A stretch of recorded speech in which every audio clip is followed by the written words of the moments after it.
Breaking news. It's official. According to filings from August 2025, confirmed by Reuters and Cycle World, Polaris has sold Indian motorcycle. And here's the twist. It wasn't Harley, Honda, or any rival manufacturer. It was a Los Angeles investment firm called Carolwood LP. No bikers, no builders, just financiers. After more than a decade reviving Indian from the ground up, Polaris walked away quietly. No press tour, no celebration, just ink and exit. If you own an Indian, ride one, or ever dreamed of it, this story matters. What happens next will decide whether that badge still means craftsmanship or just another brand sold for profit. The quiet sale heard loud. Indian Motorcycle, the brand that's outlasted wars, recessions, and bad boardrooms, just changed hands. After more than a decade under Polaris Industries, the company quietly sold Indian to a private equity firm called Carolwood Limited Partnership. No fanfare, no victory laps, just a press statement and a line on a balance sheet. For a name that helped build the image of the American road, that kind of silence feels heavy. The sale became public through investor filings in the summer of 2025, confirmed by outlets like Reuters, Cycle World, and Barron's. On paper, it looked like just another transaction. But for anyone who's ever run a wrench over a chief or rolled through Sturgis on a Springfield, it felt like history shifting underfoot. Indian isn't just a brand. It's the sound of open valves and old pride. Born before Ford's Model T, it's survived bankruptcies, mergers, and neglect. Polaris resurrected it in 2011 with millions in tooling and engines like the Thunderstroke and Power Plus. Proof American craft still bites. So when Polaris sold Indian, the shock ran deep. Negotiated quietly, the deal left Carolwood in control and Polaris holding a minority share. Officially a strategic transition, it felt like déjà vu. Riders feared layoffs or cost-cutting, yet Spirit Lake kept building. The lines ran, the chrome gleamed, and while the surface stayed calm, everyone sensed the current below was changing again for America's oldest motorcycle name. And to understand where it's all heading, you have to know who just took the throttle. Carolwood LP Unmasked. Carolwood Limited Partnership isn't a name many riders have ever heard. Based in Los Angeles, this private equity firm built its fortune buying mid-sized American companies, the kind that make real things, machine tools, lifestyle goods, and precision parts. Their strategy is simple but cold. They buy solid brands that have loyal followings, polish the numbers, raise efficiency, and sell them later for a profit. Until now, they'd never owned a motorcycle manufacturer. That alone tells you this deal isn't about passion for the open road. It's about potential yield. Carolwood's filings mention long-term growth in legacy lifestyle manufacturing. Finance speak for betting that nostalgia still sells. They're buying more than machines. They're buying the emotion riders built over generations. But Indian's worth isn't in spreadsheets. It's in sound, pride, and craftsmanship. Carolwood's record is mixed. Some turnarounds, some quick exits once profits peak. Riders know this story. Too many owners drain soul for yield. Ducati proved investment can work when passion stays in charge. Others weren't so lucky. Carolwood now pledges independence, continuity, and American-built integrity. Those words play well, but belief won't come from statements. It'll come from steady hands, real welds, and the roar that reminds riders the brand's soul still belongs to them. And if the new buyer raises eyebrows, the bigger question still stands. Why did Polaris walk away in the first place? If you've ever owned or dreamed of owning an Indian, hit that like button and drop your thoughts below. Riders deserve real talk, not headlines, and your voice keeps it honest. Why Polaris cashed out? Polaris Industries revived Indian back when most had written it off as dead history. They invested serious money, rebuilt the lineup from the frame up, and reintroduced the brand to riders who thought the dream was gone. But even with all that effort, Indian only made up about 7% of Polaris's total revenue by the end of 2024. The real profits came from off-road vehicles, the Rangers, RZRS, and snowmobiles that sold by the tens of thousands each year. Motorcycles, by comparison, were a passion project that couldn't keep up with the numbers Wall Street wanted to see. Analysts called the sale earnings accretive, meaning Polaris could boost margins and please investors by letting go of Indian.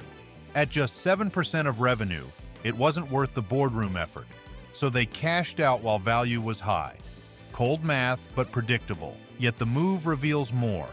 Legacy now bends to spreadsheets. Indian gave Polaris pride and credibility, but loyalty doesn't fit quarterly charts. Selling to Carolwood marks motorcycles as expendable, not essential.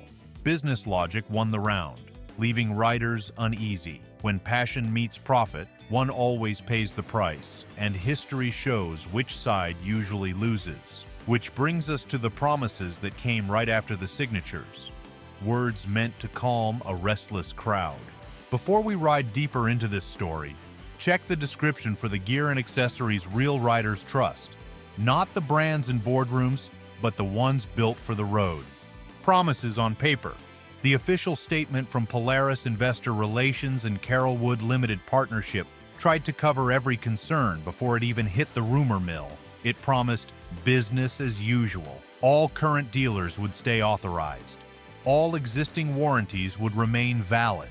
The Spirit Lake and Monticello facilities would continue operating at full capacity. On the surface, nothing would change for owners, employees, or retailers.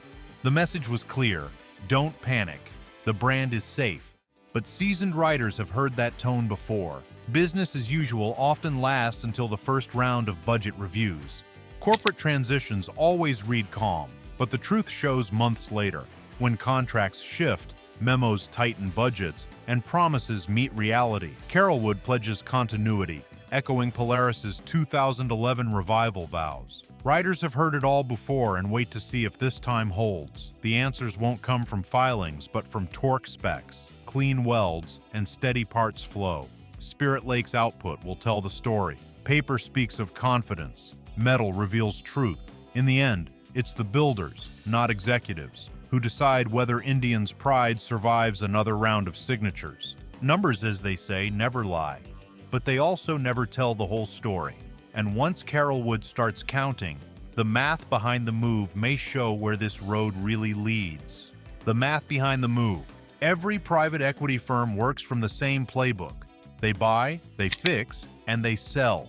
In the world of finance, it's called creating efficiency. In a garage, it would be called tightening up the line, clearing the clutter, and getting every tool back on its pegboard. The goal is profit, not romance. For Carolwood Limited Partnership, buying Indian Motorcycle wasn't about building a shrine to history. It was about turning a legendary brand into a leaner, more productive business that could be sold again one day for more than they paid. That formula can build fortunes, or burn them down. Carolwood didn't invent this playbook. It's shaped American industry for decades. When done right, discipline revives legacy. When abused, it drains soul. Ducati's early 2000s turnaround proved structure can fuel passion, but many others were gutted chasing quarters. Carolwood's statements call Indian a cornerstone of American craftsmanship, hinting they grasp what they bought. Culture, not a logo.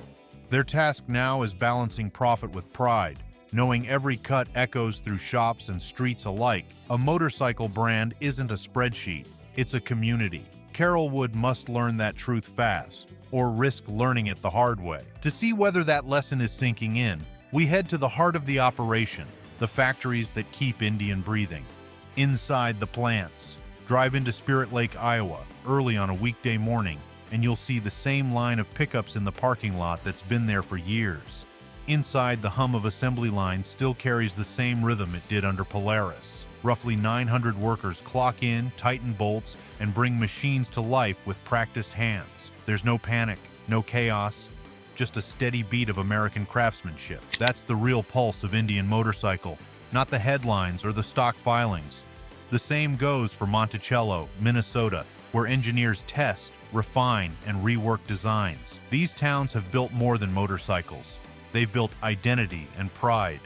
On the floor, little has changed. Shifts stay steady, trucks arrive on time, and supervisors still walk the lines. Carolwood's first directive, keep production smooth and morale steady, shows respect for fragile trust. The welders and machinists keep doing what they do best, building bikes right.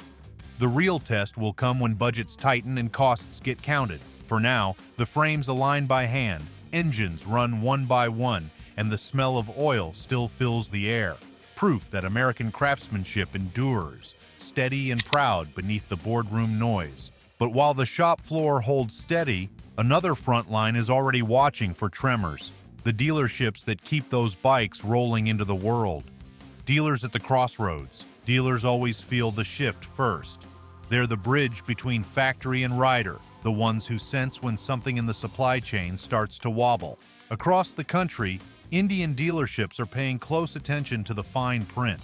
Floor plan loans, rebate programs, and delivery schedules tell them more than any press release ever will. Early reports from large volume dealers in Ohio, Texas, and the Carolinas describe steady shipments and responsive factory reps, but also quieter conversations about inventory aging and turnover expectations. Those phrases may sound harmless, but to a dealer, they're code for how strict the new ownership plans to be about cash flow.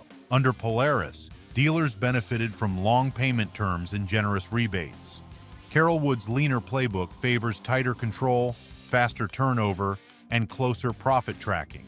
That can keep business sharp, but only if relationships stay intact. Motorcycles sell on trust, not spreadsheets. For now, shipments flow and familiar contacts answer the phones. But every dealer knows change hits after the first quarter. Shorter terms or thinner rebates will test small-town shops first. The truth won't appear in headlines.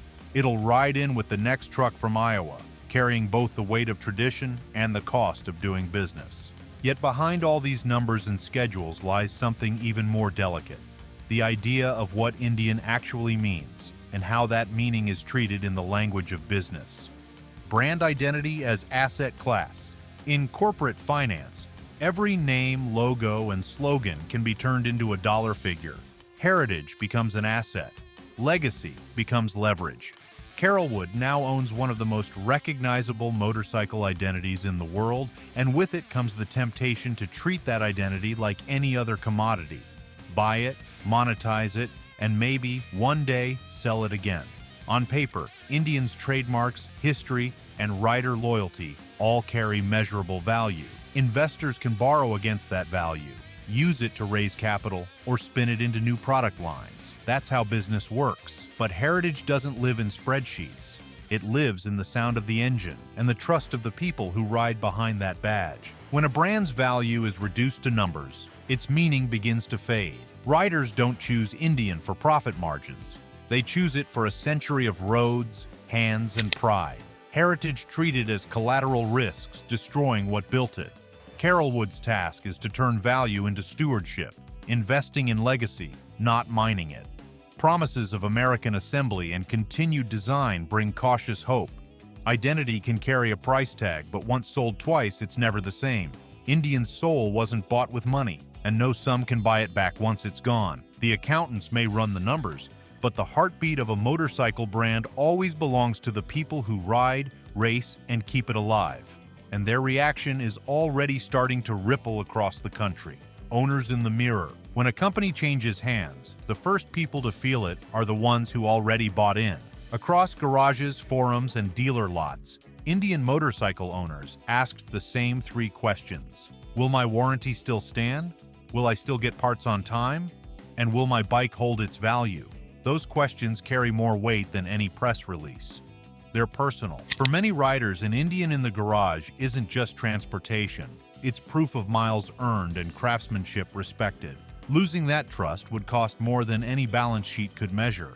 Polaris and Carolwood confirmed warranties remain valid, parts flow unchanged, and dealers stay authorized, steadying anxious owners. Used prices for chiefs, chieftains, and challengers even rose as riders sought the last Polaris-built models. Confidence like that proves the legacy still holds.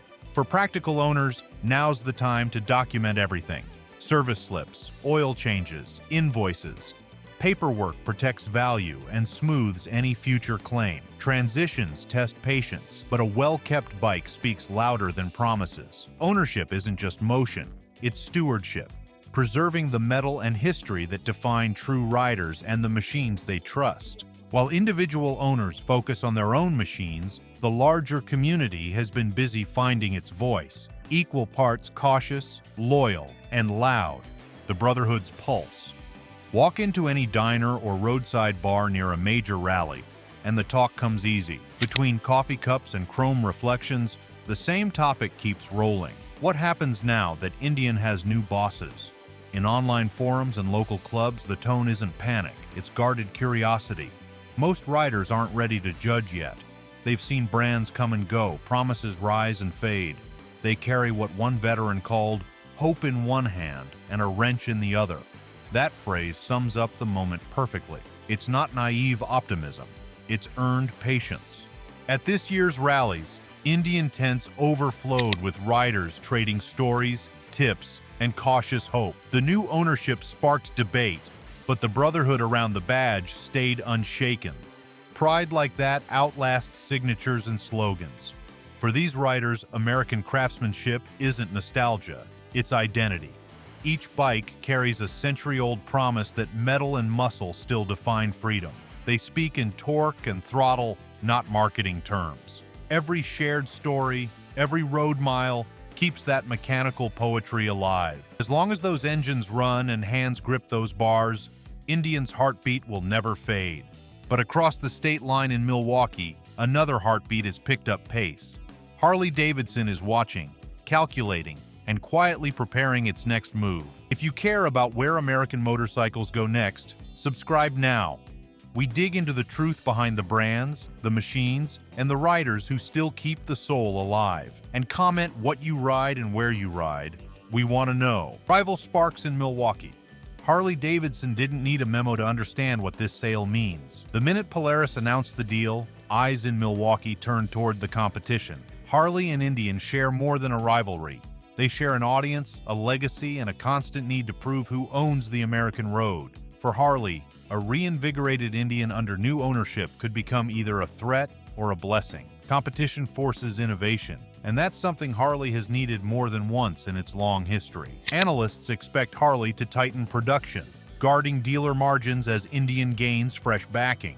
If Carolwood invests in design or marketing, Harley may answer with financing deals, upgraded accessories, or stronger warranties, small moves that shift confidence fast.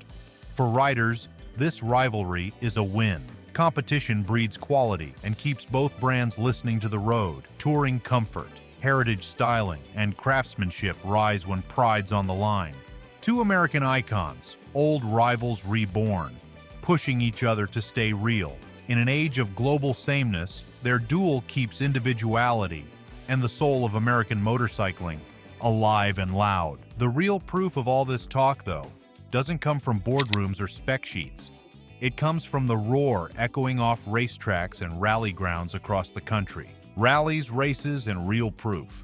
In the months following the sale, Indian Motorcycle didn't go quiet. Quite the opposite. The company confirmed its full racing calendar, including the King of the Baggers series, where Indian's Challenger has built a reputation for punching above its weight. The race team's continued presence showed that Carolwood understood the value of performance as marketing. When riders see those machines take the checkered flag, it reinforces something numbers can't measure: credibility. Race programs cost money, but they pay back in trust, and trust is priceless in this world.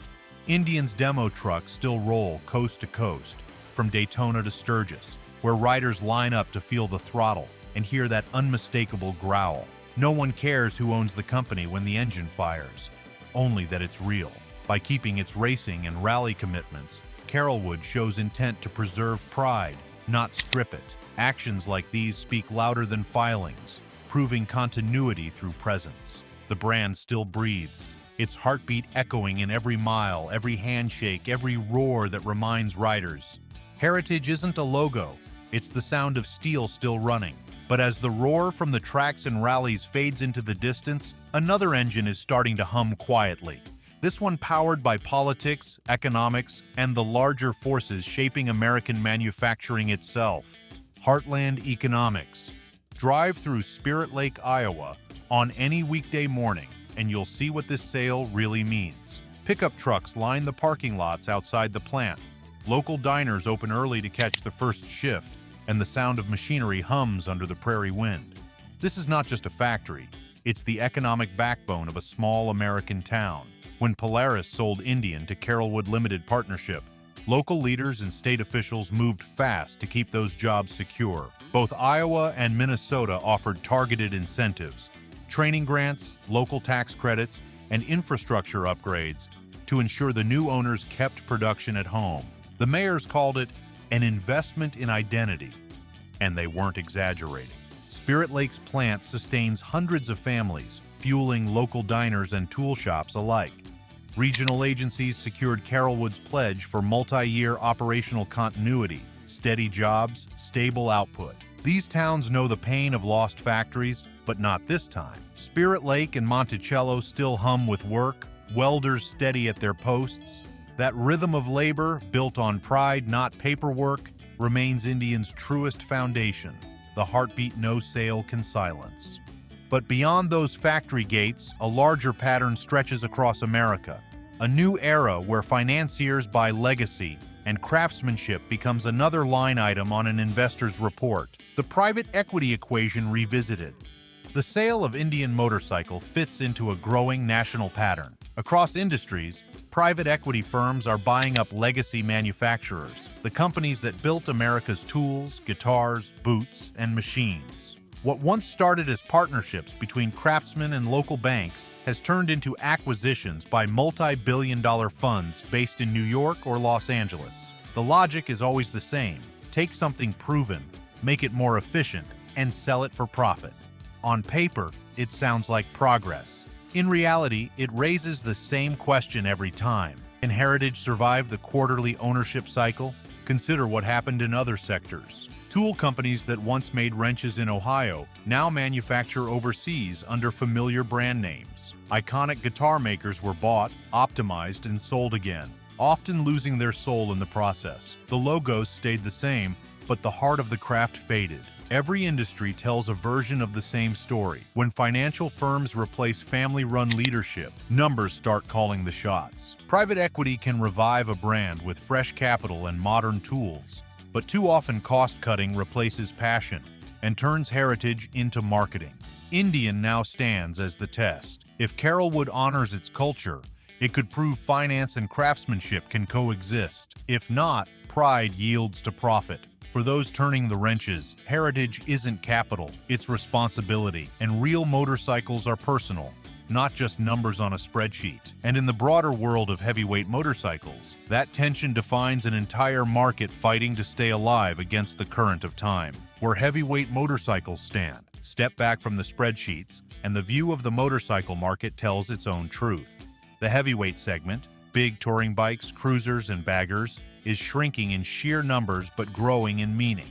Riders are aging, yes, but they're also more dedicated than ever. The men and women still logging miles on full-dress tourers aren't casual consumers. They're lifers, veterans of decades on the road who treat motorcycles like old friends. Sales figures may dip, but loyalty has never been higher. Industry data from 2024 showed a single-digit decline in heavyweight registrations, yet used bike demand stayed strong. That means the market isn't dying, it's concentrating. New buyers are rarer, but they're serious. These riders care about torque, comfort, and durability. They want metal they can trust, not disposable tech. That's why heritage brands like Indian and Harley still matter. They offer continuity in a world obsessed with change. In today's market, value outweighs volume. Brands chasing mass appeal lose identity and trust. The smart ones focus on craftsmanship. Proving smaller can mean stronger. For riders, the name on the tank is a promise of endurance, not a product line. Every rally and long ride keeps that promise alive. The heavyweight bike endures through pride, skill, and tradition. The spirit still breathes because real builders never stopped believing. And as the market steadies, one truth becomes clear. The future of Indian and every other legacy brand will depend not on investors or trends, but on the people who ride, repair, and remember. The legacy ride ahead. In the end, ownership changes are just paperwork. What endures is the metal, the noise, and the people who keep the legacy alive. Every bolt turned at Spirit Lake, every mile ridden under the Indian badge, is a living act of preservation. Corporate strategies come and go, but But the essence of a motorcycle brand lies in its riders, the ones who keep the chrome polished and the engines honest. That's where Indian's real future sits. Not in Carolwood's portfolio, but in the garages, rallies, and backroads of America. The responsibility now falls on everyone who calls themselves a rider. Maintain your machine. Support your local dealer. Tell the stories that connect generations of builders and bikers. That's how heritage survives. Not by waiting for corporations to honor it, but by living it every day. The American motorcycle industry has weathered depressions, wars, and recessions. It will weather private equity too, because culture doesn't exist on a balance sheet. It exists in the men and women who ride. When the paperwork fades and reports gather dust, the bikes will remain, lined up, rumbling, ready for the next generation. The welders who built them left fingerprints no accountant can erase. Heritage can be bought but never replicated. What built it all wasn't strategy, but craft, grit, and pride. The soul of Indian Motorcycle, and every true American brand, doesn't live in offices. It lives in the ride. Paper changes hands. Metal remembers. So that's where things stand. Indian Motorcycle now under new ownership, heading into uncertain roads. Whether Carolwood protects the legacy or chases profit, time will tell. But one thing's clear, the real soul of this brand isn't on paper. It's in the hands of the riders who keep these machines alive. If you believe craftsmanship still matters more than boardroom math, stick around. Hit subscribe, tap like, and drop your thoughts below.